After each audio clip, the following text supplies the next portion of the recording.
off season, you know, I don't know if you know, but it was talking about the 4-H's. Yeah. And, you know, hearing him talk and then everyone in the locker room, you know, talk about how they got into the game of football and what they have going on off the field, family figures, siblings and stuff, like hearing those things help us out on the field because you want to play harder for your brother.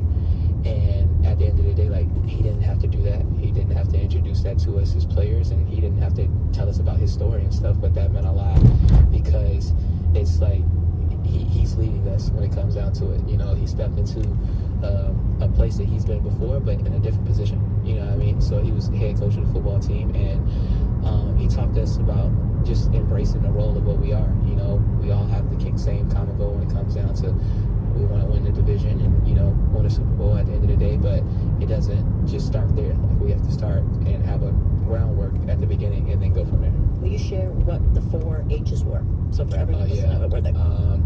It was history, heroes, heartbreaks, and hopes.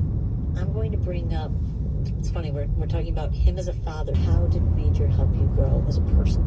Yeah, I would say the main thing of how he helped me grow was putting my ego aside. And first off, that's hard to do, you know, as a man.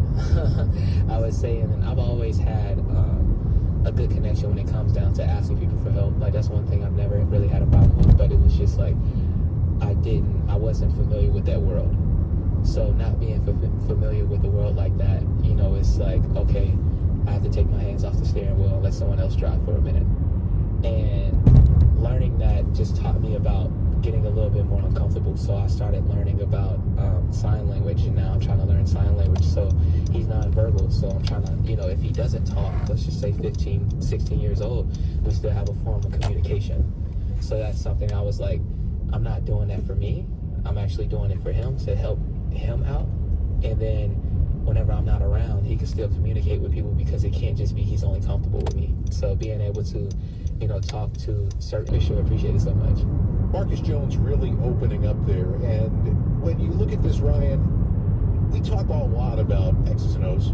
We talk a lot about what is going to happen several hours from now here in Santa Clara. We don't talk a whole lot about being a dad while you're a player in the National Football League. Well, I think one of the greatest shows that I haven't made yet is called League Dads, because it is really something. You know, when you're not a father and you come in the NFL locker room, you see these old guys hanging out after practice. You're like, why don't you go home? Like, don't you have a home to go to? And I think about the first time I had my son, when we had our first son, I remember thinking, why do guys go to the hotel at 2 p.m.? Well, we had him on a Monday, and at 1:55 that Saturday, I was at the hotel looking for sleep. And what it does for you, not only teaching you the totality of the circumstances and what it means to be an adult, but it makes you appreciative. And I think you heard that from Marcus Jones, is that he's just happy to talk to himself positively, to be positive, to learn new things. And when you have that kind of mentality, now football's easy, right? Oh, I love football. I've been doing this for the last 15 years. I've been a dad for a week. I need a lot of help here. But the great thing is, and it's the least talked about thing in the NFL, guys are great at supporting you. Hey, this is what you should think about. Not telling you what to do, but hey, this is what my wife and I did. You're like, wow, you haven't talked to me in a week and a half. I didn't even know being fathers. So I'm glad that the fans got to hear that from Mr. Jones and hear his family situation, because that happens on more teams than you think. And fatherhood is a big badge of honor in the NFL.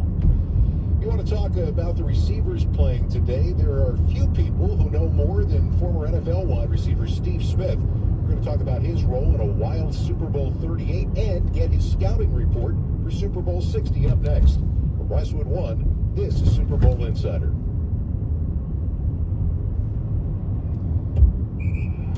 Catch all the big game Sunday action at Hackers Bar and Grill. With 75 TVs, you'll always have a great view of the action. Come watch the Seahawks take on the Patriots while enjoying amazing food and drinks. And don't forget our weekday specials. Tuesday, tee up your taste buds with $10 handcrafted pizzas. Wednesday is burger night. Enjoy 50% off award-winning juicy burgers. And don't miss prime rib night on Thursdays. Tender, perfectly seasoned prime rib that'll make your taste buds sing. Hackers Bar and Grill truly is an excellent choice for amazing food and to watch the big game. While you're there, check out their VIP room with a huge 22-foot golf simulator screen, perfect